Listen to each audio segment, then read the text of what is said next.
Everybody, it's Ken Abrams with another Tuesday at 10 video blog. Shawshank Redemption is one of my absolute favorite movies. It's one of those movies that regardless of where it is in the movie, if I happen to be scrolling through channels and I see it on, I will stop and watch it. Again, no matter where it is in the movie. If you've never seen the movie, during the movie, two of the convicts that have been incarcerated for a very long time were both released. Not at the same time, but at separate times. When they're released, they both struggle to get reacclimated or reoriented as to what's going on in society. So many things have changed. When they went away, there weren't cars on the streets, or at least not the number of cars that they're now faced with. Technology is one of those things that changes so incredibly quickly. All I can tell you is that I haven't been incarcerated and I haven't done a Rip Van Winkle where I've been asleep for 20 years, but sometimes even I am astounded at how fast technology is changing. Recently, three things came into my purview or my vision that actually had a lot to do with technology. The first was AI. I was listening to the radio and the personality on the radio was talking about the fact that 88% of all Gen X and millennials believe that they can spot when AI has been used. Now, it wasn't specific as if this was in writing samples or in artwork or photographs. They just said that about 88% said they can spot when artificial intelligence is being used. They actually did research on the subject and found that it was only about 40% of people can actually tell when artificial intelligence is being used. Again, fairly interesting. I can tell you that unless I know somebody's writing really well, I probably can't tell whether they're using artificial intelligence or not.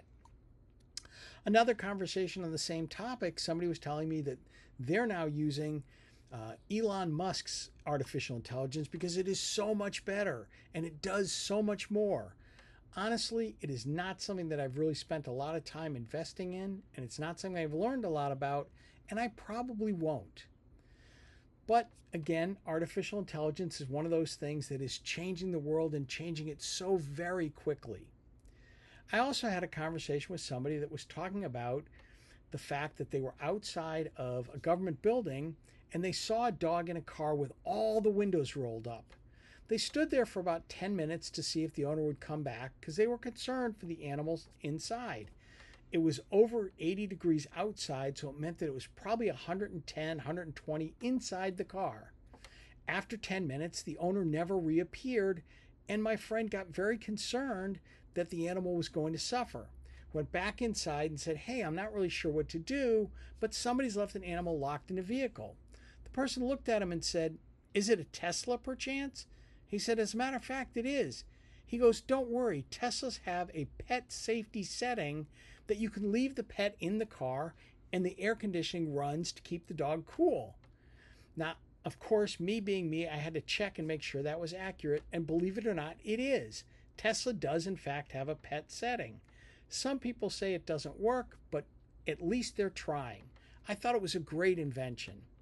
The last thing where technology kind of reared its head was at Fenway Park now, a lot of the concession workers are on strike. One of the things that's changed is so many places have gone to these iPads where it's a point of sale system where you click what you want, the person brings you what you want, and then you pay via the iPad, including the tip. Well, anyone in the service business can tell you that tips have now decreased dramatically as a result of this, so the workers went on strike.